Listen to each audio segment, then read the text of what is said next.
Do you remember back in the 90s when everyone was wearing poofy pants and bright colors? They used to talk about eating grapefruit for breakfast. Like sometimes they would even take a grapefruit, sprinkle a little bit of sugar on it, put it under a broiler. It tastes amazing, but I don't necessarily think that's how you want to eat your breakfast, but there's some pretty compelling evidence to add grapefruit to your breakfast. And even myself, as someone that isn't a huge proponent of massive carbohydrate consumption, I still think that having some grapefruit along with carbohydrates in the morning could be a smart move. Let's break it down.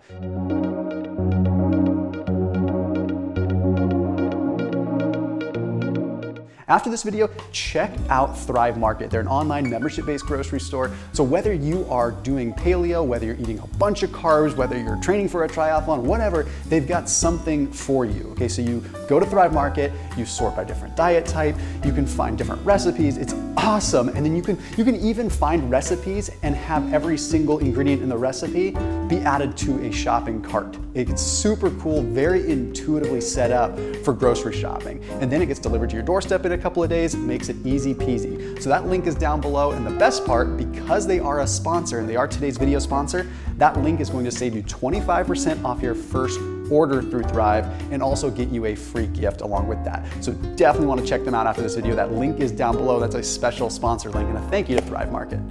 First and foremost, grapefruits are already a low glucose fruit. Okay, when you're looking at fruits, you always want to find fruits that are higher in fructose and lower in glucose, because fructose does not spike our insulin. It does not affect the pancreatic beta cells. So there's only like 6-ish grams of glucose, 6.5 grams of glucose or so in like a large grapefruit. And I usually wouldn't recommend eating a whole one. I'd recommend just eating half of it. Okay, now what it comes down to is an active component called naringin, but we're going to get to that in a second. Let's first talk about sort of this observational study before we get into the mechanisms. So this first study was what's called an observational study, and it was published in the Journal of Medicinal Food. Okay, it took a look at 91 obese people, and it broke them into 4 different categories. Okay, so along with a meal or before a meal, they gave them either half of an actual grapefruit along with a placebo capsule, a capsule that did nothing. Okay, or they gave them apple juice plus a placebo, a pill that did nothing, or they gave them grapefruit juice plus a pill that did nothing, or they gave them apple juice plus a grapefruit pill. Okay, so pretty interesting categories.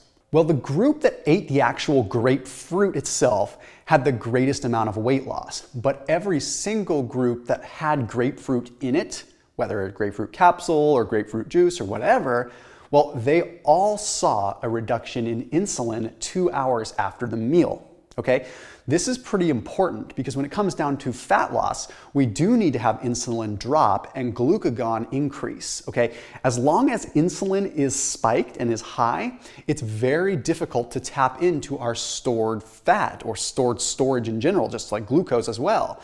We want to have insulin come down and glucagon come up, because glucagon is going to signal AMPK, it's going to signal all kinds of stuff. So speaking of AMPK, let's talk about the mechanisms here, because this is where it gets really interesting. So there's a study published in the Archives of Biochemistry and Biophysics, okay? And it took a look at this active component that seems to be what is triggering this reduction in insulin, okay? And it's called naringin or naringin, whatever you want to call it, okay? So this naringin seems to have antioxidant properties and anti-inflammatory properties. Kind of boring, because a lot of times when we look at different fruits and vegetables, we say, oh, they're antioxidant rich. Like, that doesn't mean diddly squat, okay? Seriously, generally speaking, I am not a fan of loading up with a bunch of antioxidants, because I think it's best for the body to upregulate its own antioxidant processes.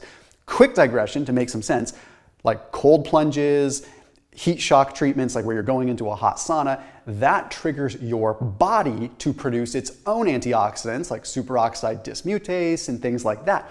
That is a good mechanism, because then you're training your body. If you're constantly bombarding your body with a ton of antioxidants, you can kind of enable your body, and then it ends up making it so it's not as good. So not saying don't eat fruits and veggies, eat them for sure, but don't lean on that, right? But in this given case, this naringin is affecting these pathways, which seems to be the pathway in which insulin resistance is improved or insulin sensitivity increases. It's sort of ameliorating this through that pathway.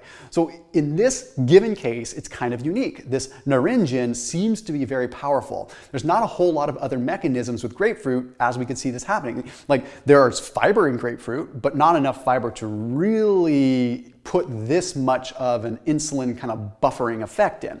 The other thing to notice is with this naringin is it was upregulating something called AMPK, which is essentially making it so that the glucose that is in the bloodstream gets sucked up into the cell a lot faster. So having grapefruit alone by itself would be great because it could potentially put you into a deficit very fast. Very low calorie fruit that's putting you into a deficit.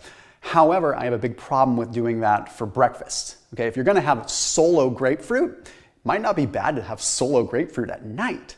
Okay, don't replace your breakfast with grapefruit. If anything, replace your dessert with grapefruit because then you could potentially bring down glucose from the meals prior. Okay, so if you're going solo grapefruit, have it for dessert and just put a little bit of, I don't know, stevia on it or whatever and put it under a broiler. It tastes pretty good.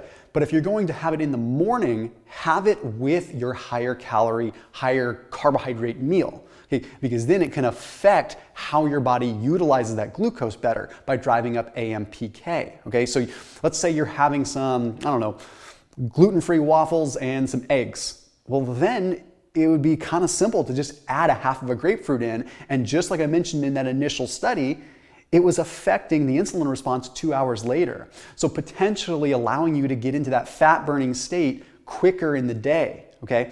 We should be consolidating the majority of our calories to the morning anyway. So I don't want you to just say, I'm gonna have a light breakfast and have this grapefruit. I think that's the downfall of us as a society in terms of our waistlines, right? Or the increase, I should say.